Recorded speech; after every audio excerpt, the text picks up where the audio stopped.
amable, no? Nosaltres la felicitat de que ens veig algú i tinguem cada vegada més audiència. Jo espero que sí, que us vagi molt bé.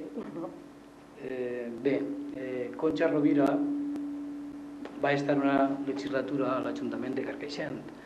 Van ser 4 anys molt difícils. Dins d'ell va estar el de la Pantanà, el 1982, trist per a tots, però dins d'aquella legislatura es van fer moltes coses. Va formar part d'aquell Ajuntament com a regidora d'Educació i Cultura i voldríem que ens contara coses d'aquella època. Com entres en la política i què fes tu en un món de la política i en un partit d'esquerres tenint una tradició, diguem, familiar que no era d'esquerres?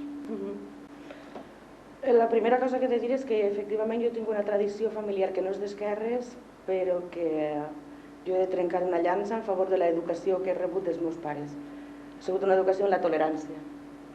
La primera manifestació de que la tolerància era possible en aquest país la vaig tindre jo dins de la meva pròpia casa, on la gent en la qual jo visc i a la qual m'estime tant, com són mon pare i ma mare, efectivament no són gent que milita en l'esquerra o que hagi fet professió pública d'idees d'esquerra, però que sí que han sabut educar els seus fills perquè en acabant poguérem militar en partits d'esquerra sense trobar-nos incòmodes en casa.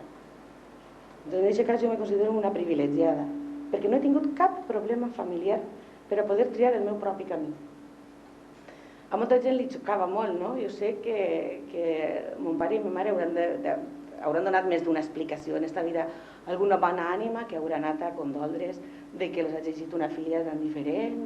Mon pare i ma mare estan molt pagats de mi, com jo estic molt pagada de mon pare i de ma mare, i no tenim problemes. I en ma casa parlar de política és divertidíssim, perquè som el Senat. Allí n'hi ha de tot, allí n'hi ha de la dreta, de l'esquerra, del grup mixte, i gent que passa, i gent que s'acalora, i ens ho passem francament bé. I si ens deixaren segurament apanyaríem alguna cosa. Quin any destacaries tu més d'aquests 4 que vas estar a l'Ajuntament? Pues va ser la paraula que li quadra millor a aquests 4 anys de la meva vida és apassionants i sense tregua. Anàvem locos i anàvem en moto tot el sant dia perquè va ser un risc molt fort el presentar-se a les eleccions, partir de 0 i treure 12 regidors. 12 regidors, és molt fort. Aleshores, clar, quan tu comproves que el teu poble ha sintonitzat tant en el que tu pensaves que era una proposta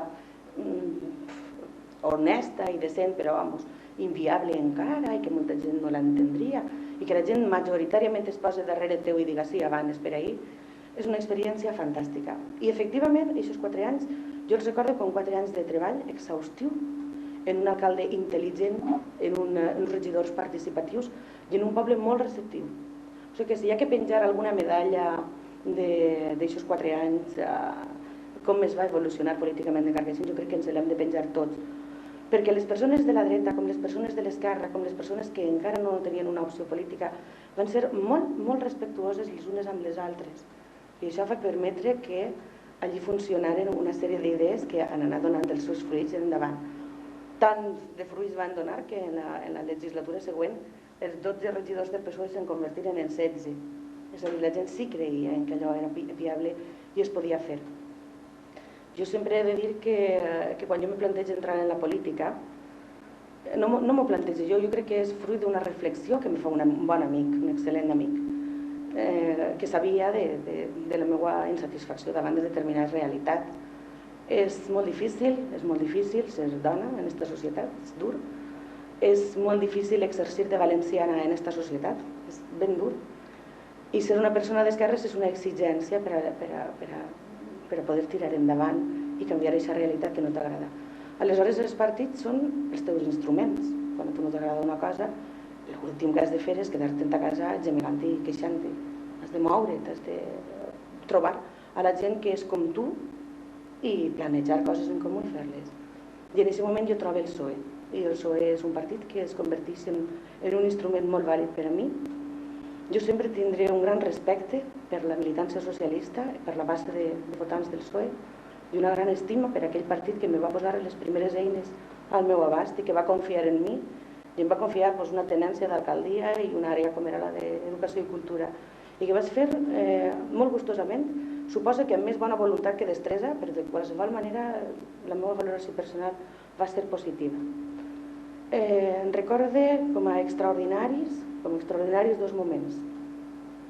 El 23 de febrer, en el qual jo no estava en Carcaixent, jo treballava a Onil i era regidora a Carcaixent.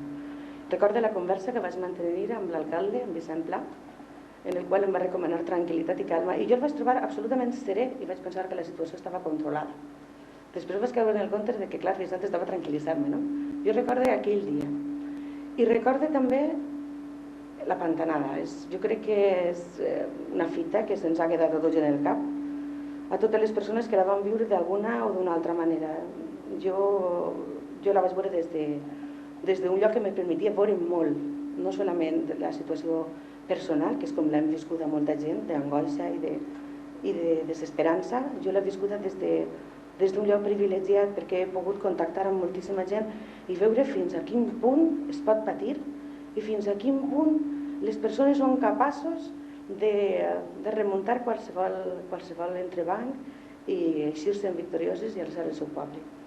Jo he de dir que recordo quan jo vaig entrar a l'Ajuntament, jo m'havia quedat fora, quan jo vaig entrar a l'Ajuntament en una camioneta de l'exèrcit, el jutge i jo vam entrar a l'Ajuntament i vam trobar allí uns regidors totalment exhausts perquè sense haver pogut eixir de l'Ajuntament ja s'havien mobilitzat i s'havien organitzat una sèrie de coses. Després recordo també el valor i el coratge de la gent del meu poble, ho dic i me commou profundament perquè va ser una lliçó. Jo era una persona relativament jove i estava a disposició d'aprendre moltes coses. I vaig d'aprendre que les persones són capaces de fer qualsevol cosa que es proposen. Perquè este poble era un poble en el qual no havia quedat pràcticament pedra sobre pedra i sobretot no havia quedat forces, estàvem esgotats i vam eixir endavant. I vam eixir endavant pels nostres propis mitjans. I això és una cosa molt important, perquè és de veres que vam tindre molta ajuda, és de veres que vam tindre moltes voluntats al nostre costat. Però també és ben cert que han passat 10 anys i així ninguna persona ha vist ni una peseta. No va posar un qualificatiu davant de peseta. No? Ningú ha vist una peseta. I ahí és on jo ja tinc sèries contradiccions amb la manera d'entendre la política per part de cert sector del PSOE. De tal manera que jo vaig eixir del PSOE, ho vaig deixar. Guarde, ja t'he dit, excel·lents records i guarde excel·lents amics que militen encara en el socialisme. Alguns d'ells els suspenen de militància i tot, però són socialistes i poden crear escola de socialisme. I tinc que deixar el PSOE. Ho vaig deixar després d'una reflexió personal molt seriosa. Bueno, la pantanada tindries molta feina. Com es va aconseguir recuperar totes les escoles, ja que tu portaves deixar-hi? Pues perquè els mestres d'este poble són els més xulos del món. I perquè s'ho van proposar. Perquè van deixar el seu drama personal, que qui més sigui més tenia un bon drama. S'ho van deixar i es dedicaren a netejar en les escoles. Això és molt gros, a netejar en les escoles. Jo puc afirmar que el primer poble que es va reincorporar a les escoles de tots els pobles que ens van veure afectats per la inundació va ser Carcaixent. Crec que la inundació es produïa el 20 d'octubre, tal com el 17 de novembre, si no em falla la memòria, de novembre, és a dir, no havia passat un mes, els xiquets que quedaven a Carcaixent es van poder escolaritzar. Com? Pues a base de redistribuir el personal. Van fer totes les càbales possibles i estaven tots els responsables de tots els centres educatius de Carcaixent. FP i BUP sabeu que estaven habilitats com a lloc de recollida de persones i que estaven també com a magatzem de menjars, de robes i demés. Es va fer un planning, en el cap ben gelat, i es va fer un planning i es van fer jornades úniques, Paco, de 8 a 2 i de 2 a 8, funcionaven de meravella. Jo crec que això va ser determinant perquè la gent tinguera ja una certa sensació de normalitat. Això i el fet d'obrir el mercat, la plaça, va fer que molta gent que se n'havia anat i que no trobava la manera de tornar perquè se sentia molt, lògicament, intranquil·la, va dir, si aquestes coses comencen a funcionar és perquè hi ha totes les possibilitats i es va normalitzar prou l'assumpte. Han passat 10 anys i de tot això encara no s'ha cobrat i la gent està esperant. Què penses de tot això?